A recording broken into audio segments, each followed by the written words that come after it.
देशातील सर्वात मोठ्या वैद्यकीय प्रवेश परीक्षेला पेपरफुटीचं ग्रहण लागलंय। 3 मे रोजी झालेली परीक्षा नॅशनल टेस्टिंग एजन्सीजनं रद्द केली आहे। संशयास्पद मेसेजमुळे पेपरफुटीचा प्रकार उघडकीला आलाय। त्यामुळे NTIनं ही परीक्षा रद्द करून हा तपास केंद्रीय अन्वेषण विभागाकडे सोपवलाय। या परीक्षेला देशभरातून जवळपास 22 लाख विद्यार्थी बसले होते। या सगळ्या विद्यार्थी आणि पालकांना मोठा धक्का बसलाय। दिवस रात्र अभ्यास करायचा, प्रामाणिकपणे परीक्षा द्यायची आणि सरकारच्या बेजबाबदारपणाची शिक्षा मात्र विद्यार्थी आणि त्यांच्या पालकांनी भोगायची, असंच काहीसं चित्र मागील काही वर्षांपासून दिसून येतंय। परीक्षा दिलेल्या विद्यार्थ्यांनी सरकारविरोधात तीव्र संताप व्यक्त केलाय। किती दिवस हे सरकार आमच्या स्वप्नांशी खेळणार, थर्ड क्लास लेव्हलचे हे सरकार आहे, अशा तीव्र शब्दात विद्यार्थ्यांनी सरकारविरोधात रोष व्यक्त केलाय। ते तुम्ही ट्वीट करताय की layers of security, 0 margin of error, हा पेपर अवेलेबल कसं झाला तर तुम्ही NTA सोडून दुसरा कोणाकडे हा पेपर भेटत पण नसतो, तर हा पेपर आला कुठून टेलिग्रामवरती? म्हणजे ह्या सर्व गोष्टींसाठी आपल्या भारताचं सरकार थर्ड क्लास लेवलचं गव्हर्नमेंट आहे, हेच जबाबदार आहे ना। अजून किती दिवस मुलांच्या स्वप्नांची खेळणार तुम्ही? आधीच एवढे 26 लाख मुलांमध्ये कॉम्पिटिशन, त्यात हे पेपर लीक होणं, ह्या सर्व गोष्टींचा आमच्यासारख्या शेतकरी आईवडील असणाऱ्या मुलांना त्रास होतो सर। कुठे विसरलात तुम्ही ट्विट केलेलं वाक्य, this is not your school exam, this is national level exam? Of course sir ही नॅशनल लेवल करप्टेड सिस्टमची नॅशनल लेवलची एक्झाम आहे, म्हणूनच तर एवढे सर्व पेपर लीक होणे या सर्व गोष्टी होतात। इथे आम्ही 2-3 वर्ष प्रयत्न करून शेवटी करप्टेड सिस्टमला बळी पडायचं का? कधी नाही भेटणार सर अशा गोष्टीतून आम्हाला। आम्ही माणसे आहोत, मशीन नाही। तुम्हाला मनाला वाटेल तुमच्या तेव्हा तुम्ही एक्झाम घेणार, आम्ही लगेच तयारी चालू करणार। अजून किती दिवस चालणार हे? आता हे सगळं जे काही घडलं आहे त्याचं रिव्हेंज म्हणून तुम्ही 2025 सारखा पेपर नक्कीच टफ काढा, त्याबद्दल काही आमचं मत नाही, पण सिक्युरिटी। विविध विद्यार्थी संघटनांनी सुद्धा याचा निषेध नोंदवत या सरकारवरचा लोकांचा विश्वास उडालाय, हे अपयशी सरकार आहे, अशा प्रतिक्रिया दिल्यात।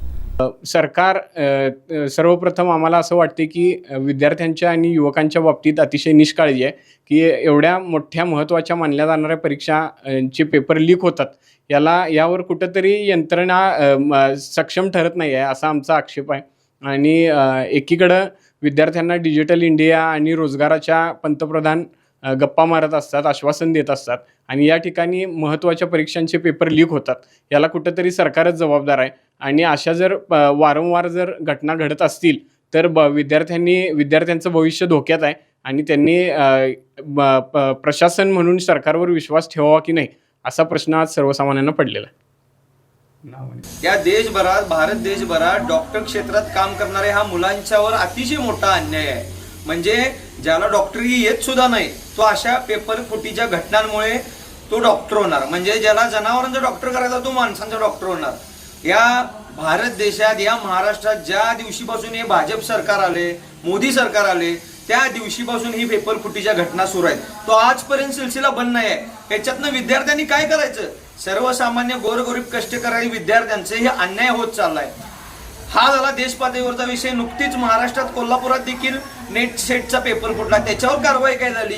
म्हणजे आपण काय पण केलं तरी कोण करत नाही, या भावनेनं हे सरकार करत आहे। मी या सरकारचा आणि या सगळ्या UGCच्या अंडरच्या UGCचा निषेध करतो। पेपर फुटीमुळे त्यांचं कष्ट, आजपर्यंतचे कष्ट, त्यांची स्वप्न यामुळे कुठंतरी खंडित झालेलं असं दिसतं आहे आणि सरकार ह्यासाठी जबाबदारी आहे आणि सरकार पूर्णपणे ह्यासाठी अपयशी ठरलेलं आहे। एकीकडे युवकांसाठी रोजगार देणे किंवा युवकांचे स्वप्न पूर्ण करण्यासाठी आश्वासन देणारे सरकार पूर्णपणे निष्काळजी ठरलेलं आहे। पालकांची परिस्थिती, विद्यार्थ्यांची परिस्थिती या सगळ्याचा अभ्यास केल्यानंतर ह्या होणाऱ्या पेपर फुटीच्या मागच्या जे काही माफिया आहेत त्या माफियांना शोधून खरं तर भर रस्त्यामध्ये मारलं पाहिजे, अशी आमची मागणी आहे। काही पैशाकरिता हे पेपर फोडतात, पण हे पेपर फुटत असताना कोणते सरकारी कर्मचारी किंवा कोणते सरकारी योजना लोक ह्यांच्या हाताला येऊन ह्या पेपर फुटीमध्ये काम करतात, त्यांच्यावरही खऱ्या अर्थानं कडक कारवाई केली पाहिजे।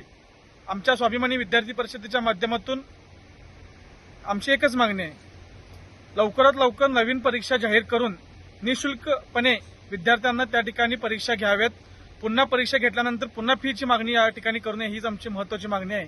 आणि खास करून या परीक्षेचं सुधारित वेळापत्रक नॅशनल टेस्टिंग एजन्सीच्या अधिकृत संकेतस्थळावर लवकरच प्रसिद्ध करण्यात येणार आहे.